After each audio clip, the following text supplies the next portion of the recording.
All right, we're back. We're gonna be talking about the Altima SER. So yeah, this is a really rare car. Kind of like my Volvo S60R, based on kind of just a normal, family sedan. It was a pretty special, rare performance version. It used the VQ35 from the normal Altima, but it was tuned a little bit. It's not like the 350Z motor. It's the same motor, but it's detuned from the 350Z. It's not that crazy. But it made 260 horsepower. So it was a 3.5 liter VQ35. It made 260 horsepower and 250 torque.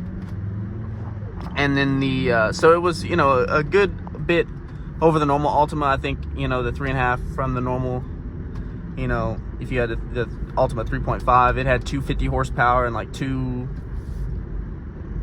I think the same torque, like 240 torque to 250 torque or something. So you got a little bit more horsepower. I believe to change around the suspension and stuff. You got the rear, the front fascia and the body kit on it. Different wheels, really cool wheels. The wheels are really cool looking. So yeah. And then you got the option. I don't know if you could get a 6-speed manual in the normal Altimas, but in the SER you get a 5-speed auto or a 6-speed manual.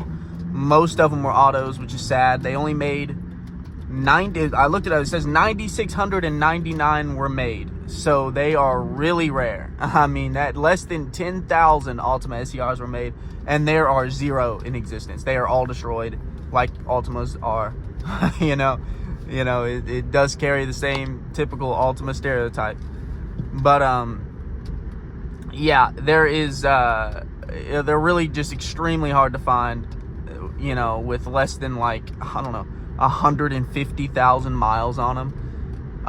And in like decent shape that's like worth buying, because most of them are not worth buying.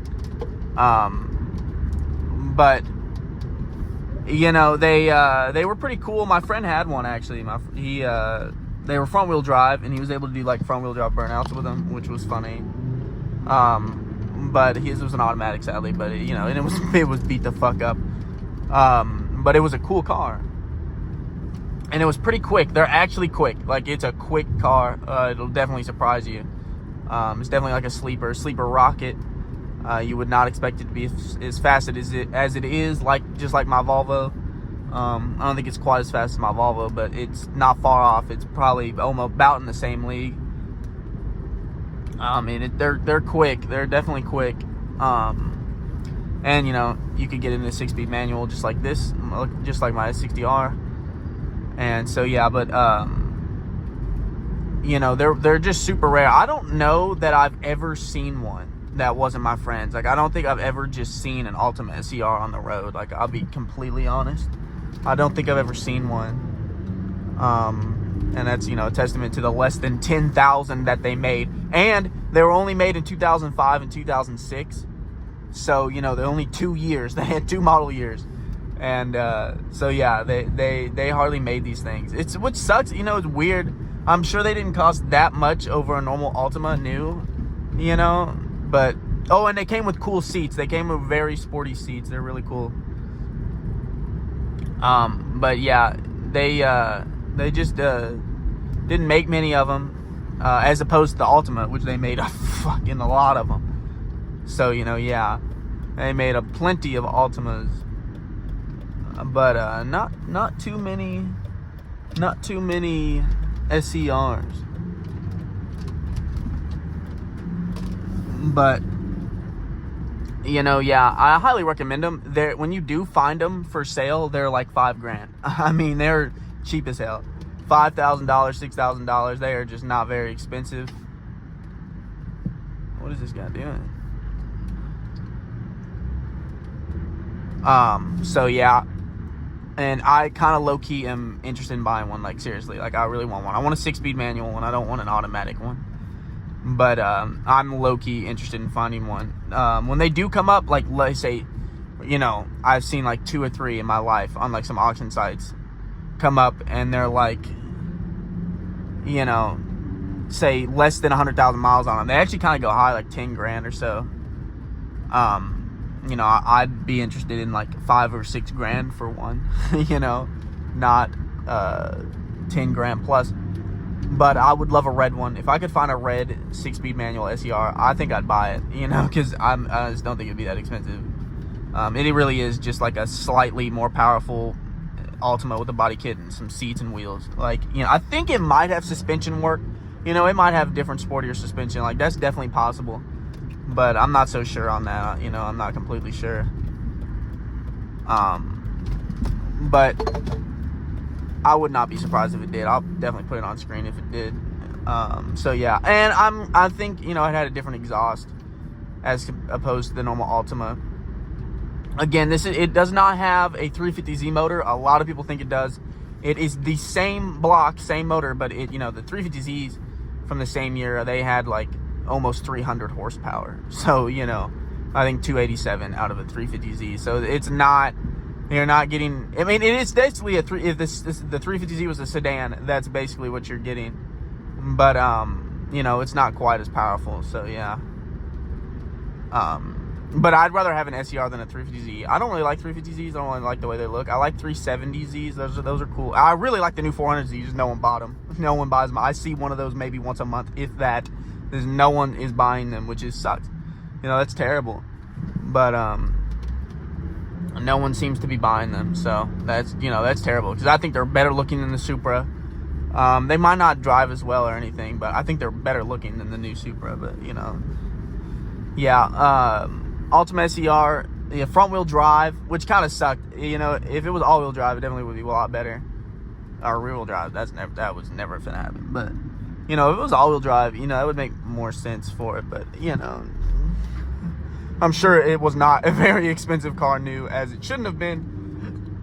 So, you know, yeah. But yeah, I would say basically it's a 350Z sedan. I mean, you know, 350Z rear wheel drive. But still, it's basically, you know, like that. And I know, yeah, saying that I'd rather have one of those than a 350Z is probably crazy to some people, but I just don't like the 350Z. And a lot of it has to do with the people that own them and the scene around them now. Just like the G35, I do not like Infiniti G35s. I'll just be completely honest. I did as a kid. When I was like 15, 16 years old, like a G35 was like, whoa, shit. I can get a luxury car for $7 grand used. And technically that is still true in a sense, but like, gosh, I don't want to be seen driving a G35, bro. I just don't. But I'll definitely be seen driving an Altima SER. Like, I mean, driving an Altima is like already kind of crazy. Like, you know, that's, you know, you're fitting in a certain crowd of people that just go to takeovers and don't care about their car. But an SER is different. I mean, no one's going to know what it is. No one's going to know what I have, which, you know, at the end of the day, it's not really that crazy. It's just an Altima with some more power and a body kit, you know, and wheels and seats. But it's a pretty cool car. Like, if I saw an SER on the road, I would try to catch up with them. Like, I'd be like, yo, that's a cool car, bro. Like, you know? But I'll never see one, probably, ever.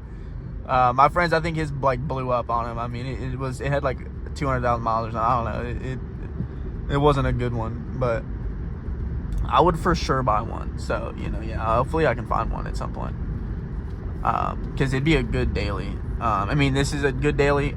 Eventually, I plan to get a manual S60R. I'll probably sell this eventually and then buy a manual one, because I really want a manual S60R at this point. But it would have to be Sonic Blue, and preferably with an Atacama interior, Atacama, however you want to say it, which is the orange interior, but I really want that.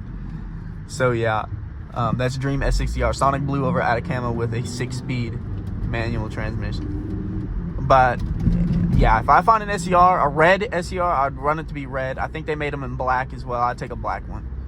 I don't think they offer them in many colors. Like, I want to say like silver, gray, black, red. I think that's all they had them in. But preferably, I will take a red one. But I'd probably take a black one too.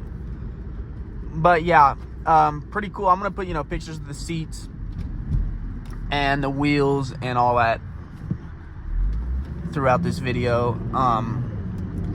But yeah, still made upgrades for it. I know, you know, it's, you know, they actually has a decent aftermarket. Obviously, it's a VQ35DE. Like, it has an incredible aftermarket. you know, one of the best ever, probably. So yeah, don't gotta worry about that. But yeah, if I could find one, I definitely would like to buy one. So yeah, but that's about it, really. If you find one, I recommend buying it, because you got a rare ass car. They're pretty cool. So yeah, but I'll see y'all in the next video.